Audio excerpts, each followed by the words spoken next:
বিসমিল্লাহির রহমানির রহিম। আসসালামু আলাইকুম। কেমন আছেন সবাই?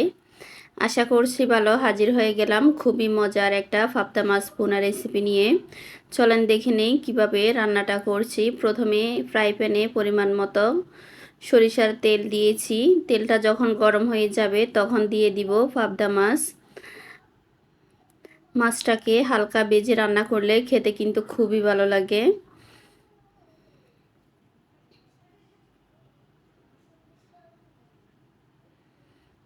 এক পাশটা যখন হয়ে যাবে তখন উল্টে নিচ্ছি।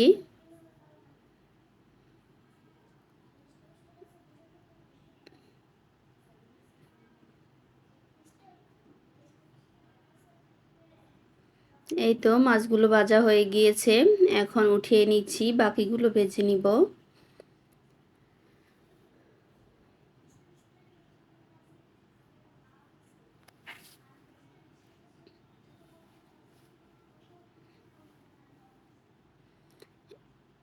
বাকি মাছগুলো ভেজে নিয়েছি।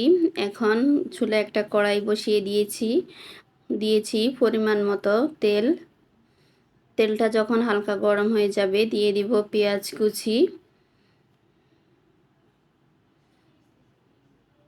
এখন পেঁয়াজটাকে ভালোভাবে নেড়েচেড়ে কিছুক্ষণ ভেজে নিব।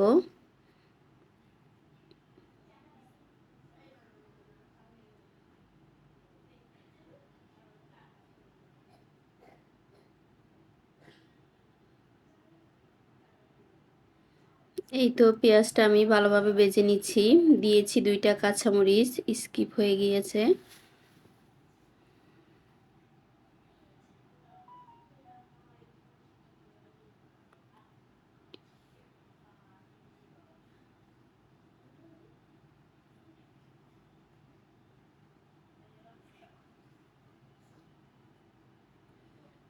আশা করছি আমার আজকের ভিডিওটি আপনাদের ভালো লাগবে।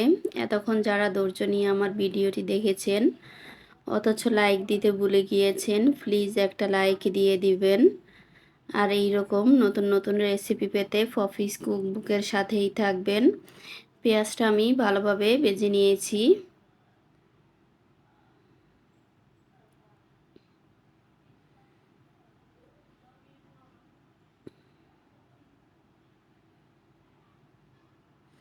এখন দিয়ে দিচ্ছি পানি,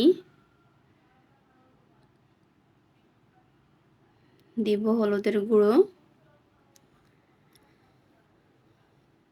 মরিচের গুঁড়ো, স্বাদ মতো লবণ, রসুন বাটা।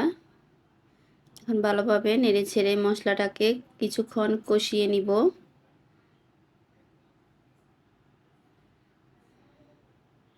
এই তো মশলাটা ভালোভাবে কষিয়ে নিয়েছি। এখন দিয়ে দিব পাবদা মাছের ডিম। ডিমটা আমি ভাজিনি, এমনিতে দিয়ে দিচ্ছি। এখন মশলার সাথে ভালোভাবে ডিমটাকে কষিয়ে নিব।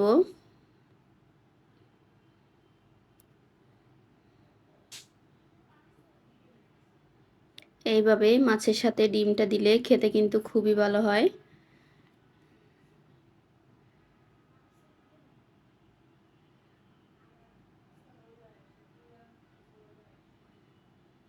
ডিমটাকে ভালোভাবে কষিয়ে নিয়েছি। এখন ঢাকনা দিয়ে আরও কিছুক্ষণ রান্না করে নিলাম। ডিমটা পুরোপুরি সিদ্ধ হয়ে গিয়েছে। এখন দিয়ে দিব আগে থেকে ভেজে রাখা মাছ।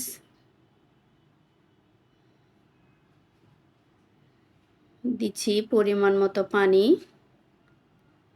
আরও কিছুটা পানি দিয়ে দিব।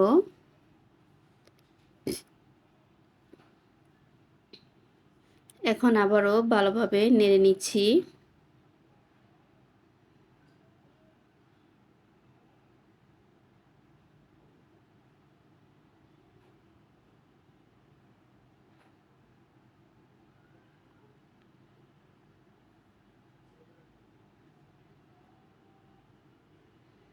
এই তো কিছুক্ষণ রান্না করে নিয়েছি।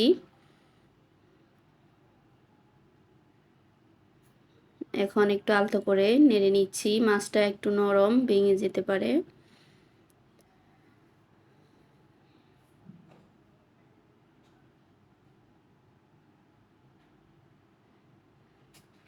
আমার রান্নাটা প্রায় হয়ে গিয়েছে,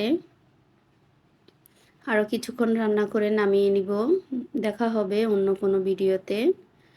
সে পর্যন্ত সবাই ভালো থাকবেন।